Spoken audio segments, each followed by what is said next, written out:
वो बच्चा होता है श्रवण कुमार, जो अपने माता पिता की सेवा के लिए, जो अपने माता पिता की सेवा के लिए उनको वापस नेत्र और आंखें दिलाने के लिए भारत भर की सारी पवित्र नदियों की वहां के जल को उनके आंखों में डालने के लिए, कि शायद भारत भर में जितनी नदियां हैं, पवित्र नदियां बहती है, अगर उनका पानी, उनका अमृत जल अगर मां की आंखों में डाला जाएगा, पिता की आंखों में डाला जाएगा, तो शायद उनकी ज्योति चली आए। दुनिया में एक तरफ हुए वो मां बाप जिन्होंने बच्चे को जीवन देने के लिए अपनी आंखें कुर्बान कर दी, और जीवन में दूसरा व्यक्ति हुआ श्रवण कुमार, कि जिसने अपने माता पिता को फिर से आंखें दिलाने के लिए कंधे का सहारा दिया।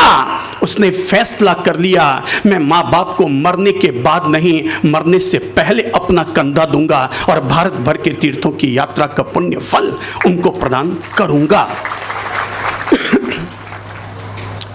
कोई भी व्यक्ति अपने जीवन में अगर महावीर बन सके तो सौभाग्य की बात, राम बन सके और मर्यादाओं को जी सके तो उत्तम बात, महावीर बनकर संयम और त्याग के पथ पर चल सके तो गौरव की बात, बुद्ध बनकर के करुणा का पथ अपना सके तो गौरव की बात। पर कम से कम कोई आदमी कुछ और बन पाए या ना बन पाए, पर हर आदमी एक चीज जरूर बन जाए, और वो बन जाए, मैं बनता हूं श्रवण कुमार, मैं बनता हूं श्रवण कुमार, मैं बनता हूं श्रवण कुमार। ऐ मेरी बहनों, आप अगर चाहते हैं कि आपका बेटा श्रवण कुमार बने, तो आप कुछ और मत कीजिए, आप केवल अपने पति को श्रवण कुमार बना दीजिए, आपका बेटा अपने आप श्रवण कुमार बन जाएगा।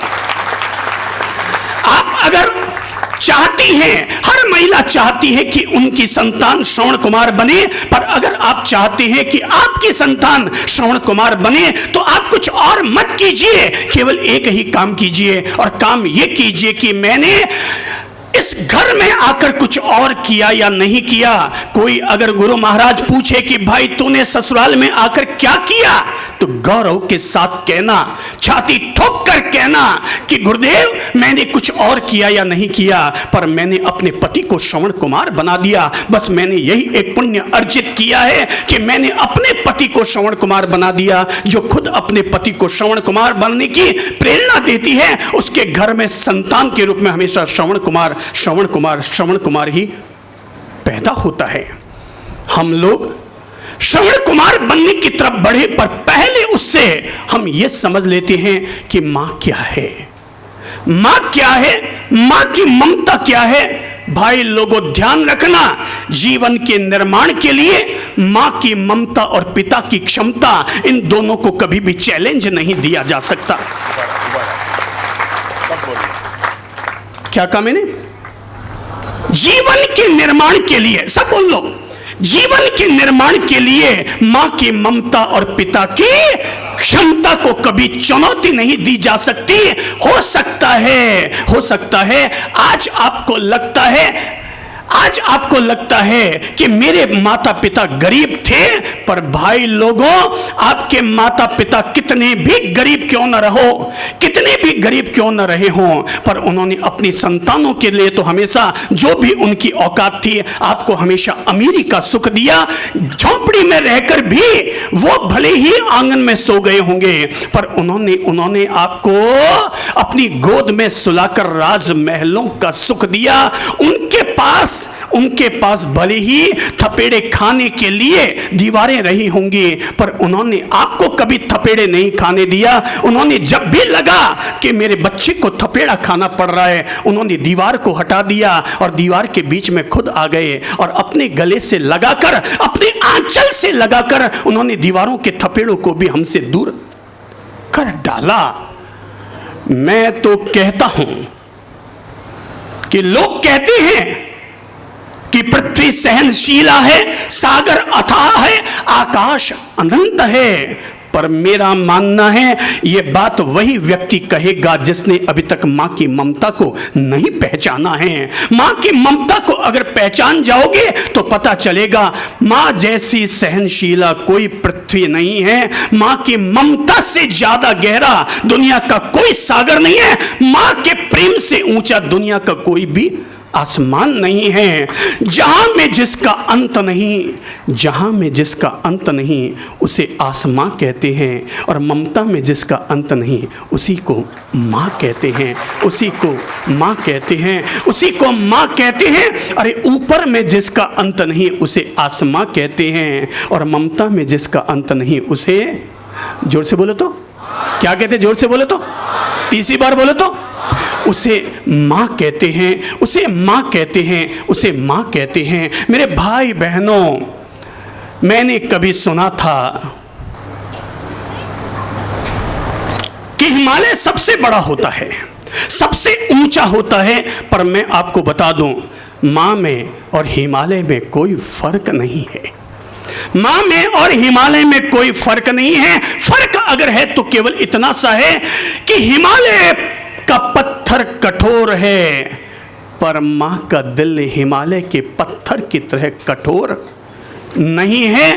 मैंने सुना है कि सागर अथाह है पर सागर खारा है, पर माँ का दिल सागर की तरह खारा नहीं है। मैंने सुना है कि आसमां बहुत ऊंचा है, पर माँ का हृदय आसमां से भी ज़्यादा ऊंचा है। आसमां तक हम सीधे नहीं पहुंच सकते, पर माँ के दिल तक हम सीधे पहुंच सकते हैं। लोग कहते हैं परमात्मा, परमात्मा सबसे महान है। मैं कहूँगा माँ तो स्वयं ही परमात्मा है। अरे परमात्मा तक तो हमारी पहुंच नहीं है, पर माँ तक तो हमारी सीधी पहुँच है। माँ की कोई उपमा नहीं हो सकती, क्योंकि माँ कभी उपमा नहीं होती। माँ मेरी हो चाहे आपकी हो, माँ सबसे अच्छी होती है, माँ सबसे प्यारी होती है। माँ काली है तो भी दिलवाली है। माँ का न रंग काम का होता है न रूप काम का होता है। रंग और रूप का मूल्य एक पति के लिए हो सकता है, एक सास के लिए हो सकता है, एक ससुर के लिए हो सकता है, पर संतान के लिए तो माँ माँ है। वो जगदम्बा का रूप है। माँ तो अपने आप में, उसका न कोई रंग से संबंध है न रूप से संबंध है, उसका तो सीधा हमारी कोख से संबंध है, आंचल से हमारा संबंध है। दुनिया में 3 लोगों की महिमा गाई जाती है। पहला है आत्मा, दूसरा है महात्मा और तीसरा है परमात्मा। क्या है बोलो तो? पहला है आत्मा, दूसरा है महात्मा और तीसरा है परमात्मा। पर आपने गौर किया, ये सारे संत लोग, ऋषि मुनि आत्मा, महात्मा और परमात्मा की महिमा गाते फिरते हैं, पर मैं आपको बता दूं इन तीनों में एक अद्भुत शब्द समाया है। क्या बताएंगे वो क्या है? माँ, आत्मा में भी शब्द छिपा है, माँ महात्मा में भी शब्द छिपा है, माँ और परमात्मा में भी शब्द छिपा हुआ है। माँ, जब लोग मुझसे पूछते हैं आप माँ पर इतना ज्यादा बोल जाते हैं, आखिर माँ की महिमा क्या है, मैं कहता हूं भाई तू महिमा की बात करता है, हकीकत तो यह कि महिमा शब्द में खुद छिपा हुआ है। माँ महिमा शब्द में खुद छिपा हुआ है। माँ, मैंने सुना है जननी जन्म भूमिश्च स्वर्गादपि गरीयसी, किसी भी मातृभूमि पर जन्म लेने मात्र से आदमी अपनी मातृभूमि का ऋणी हो जाता है। जरा कल्पना करो कि जब कोई आदमी मातृभूमि पर जन्म लेने मात्र से उस मातृभूमि का ऋणी हो जाता है, कल्पना करो तो फिर जिस माँ से हम खुद बने हैं, माँ ने हमें पाला पोसा बड़ा किया है, हम उनके कितने बड़े ऋणी हो जाते होंगे। माँ में क्या महिमा छिपी है, किसे कहते हैं हम माँ। आओ पहले हम इस बात से रूबरू होते हैं कि किसे कहते हैं हम माँ। मैं आपको ले चलता हूं कुछ ऐसी घटनाओं की तरफ जिन घटनाओं का मैं साक्षी बना, जिन घटनाओं को मैंने देखा, जिन घटनाओं के बारे में मैंने सुना पढ़ा, लेकिन आप सब लोगों को अब उन घटनाओं की तरफ लेकर चलता हूं जिससे आपको एहसास होगा कि दुनिया में किसे कहते हैं हम मां।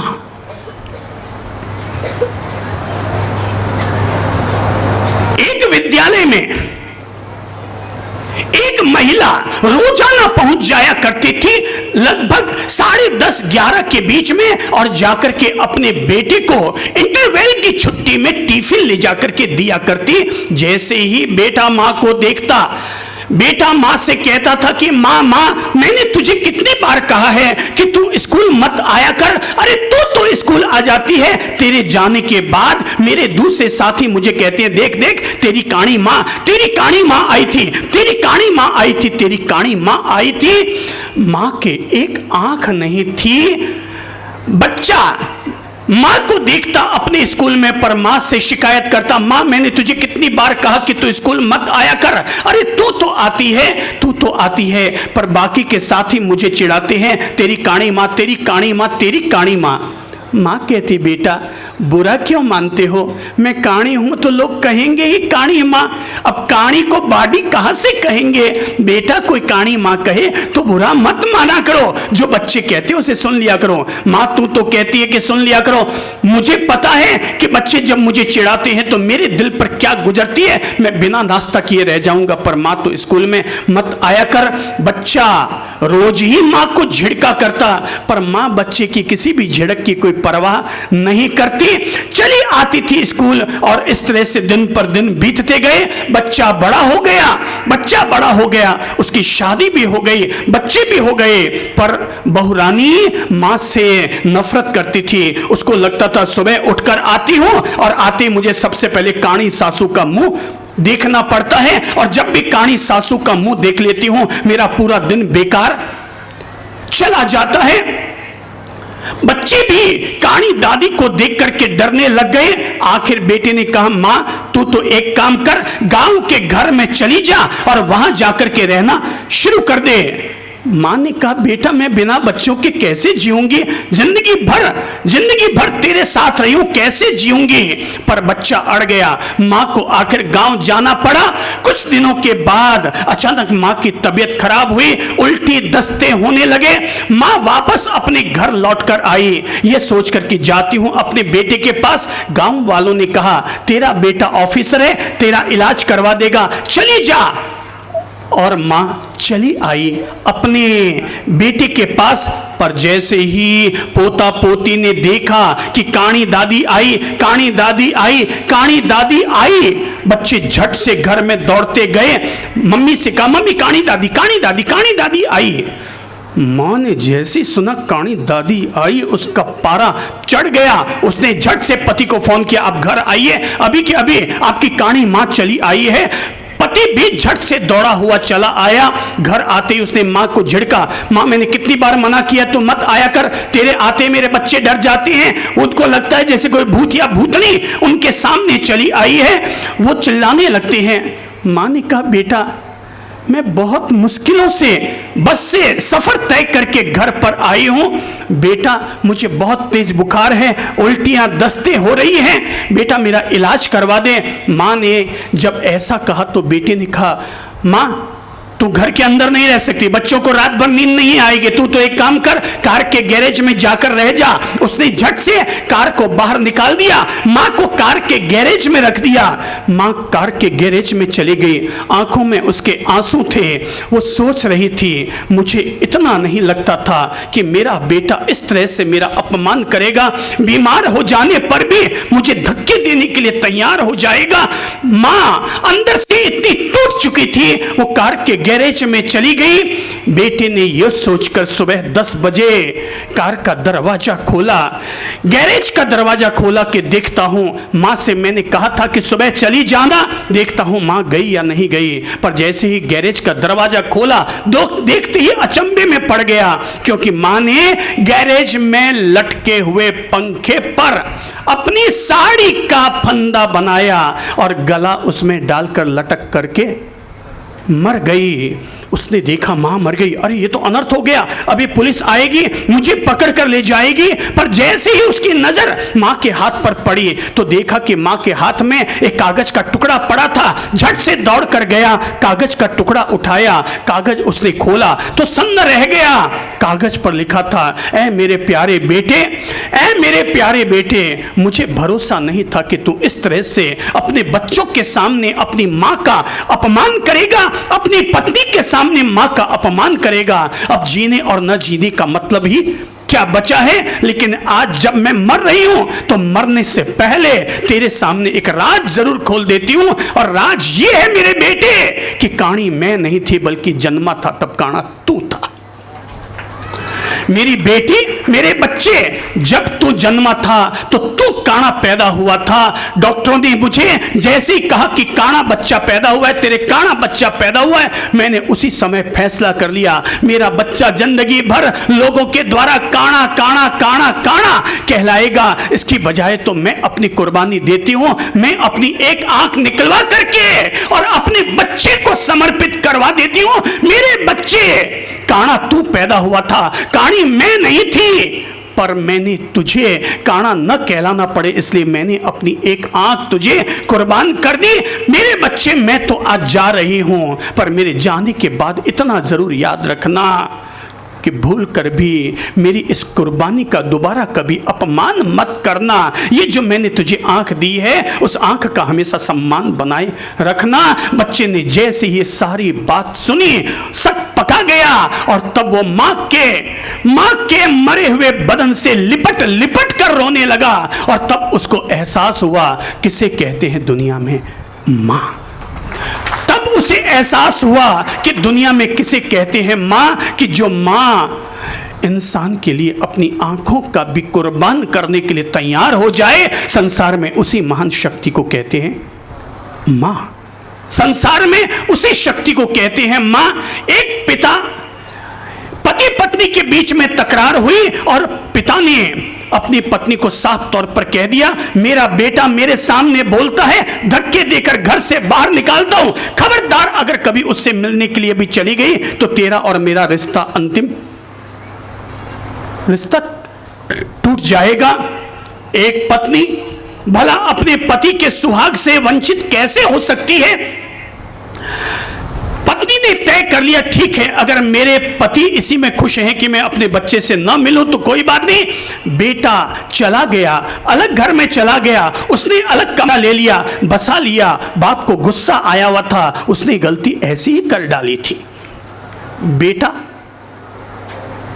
अलग घर में रह रहा था कि अचानक एक दिन उसे बहुत तेज न्यूमोनिया हुआ, और न्यूमोनिया के चक्कर में वो तड़फ रहा था।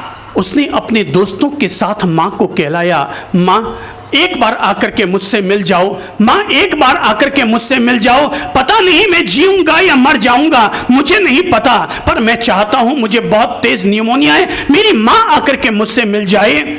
माँ को जैसे ही पता चला बच्चे को न्यूमोनिया हो गया, तेज बुखार हो गया, उसने अपने पति से पूछा, बेटी को बीमार हो गया है, न्यूमोनिया हो गया, तेज बुखार चल रहा है, मैं उससे मिल के आ जाऊं। पति ने कहा, खबरदार वो मर जाए पर उससे मिलने के लिए नहीं जाना, अगर चली गई तो तेरा और मेरा रिश्ता कट। माँ घबराई, अब रिश्ता कैसे कट करूं। एक दिन बीता, माँ की तड़फन, एक दिन बीता, दूसरा दिन बीता, मां की तड़फन और बढ़ती चली गई। तीसरे दिन आखिर मां ने अपने पति से कहा, आज मेरा व्रत है, आपकी अगर अनुमति हो तो मैं मंदिर जाकर के पूजा करके आ जाती हूं। पति ने कहा, जा और वापस जल्दी आ जाना। पत्नी रवाना हुई, पूजा की थाली सजाई, कुमकुम रखा, चंदन रखा, चावल रखा, 10 का नोट रखा, केला रखा, फल रखा, मिठाई रखी थाली में, और पूजा की थाली लेकर के निकल पड़ी भगवान जी की पूजा करने के लिए। नीचे उतरी, देखा इधर उधर, ऊपर झांका, पति नीचे देख तो नहीं रहे हैं, देखा नहीं पति देख नहीं रहे हैं। झट से मंदिर था राइट साइड में, वो लेफ्ट साइड की तरफ आगे बढ़ गई, दौड़ती हुई गई, तेज गति से पांव से चलती हुई गई, और जहां पहुंची वो कोई मंदिर नहीं था बल्कि उसके अपने बेटे का घर था।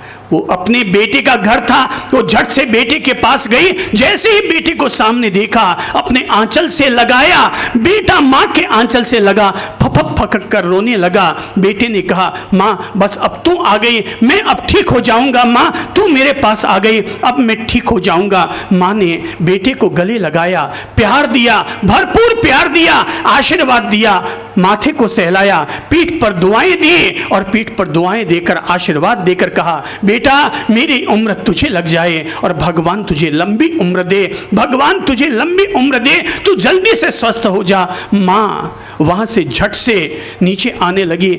माँ ने कहा, बेटा अब मैं ज़्यादा देर नहीं रुक सकती, तेरे पापा को पता चल गया तो अनर्थ हो जाएगा। बेटे ने कहा, माँ तू जा, माँ तू जा, तू अब आराम से जा, अब मेरे भीतर बहुत बड़ा आत्मबल मिल गया, अब मुझे लग गया कोई और मेरे साथ है या नहीं है, पर मेरी माँ मेरे साथ है, मेरी माँ मेरे साथ है। माँ झट से चली आई नीचे और जैसे ही आगे बढ़ने लगी, उसे एक भिखारी नजर आया।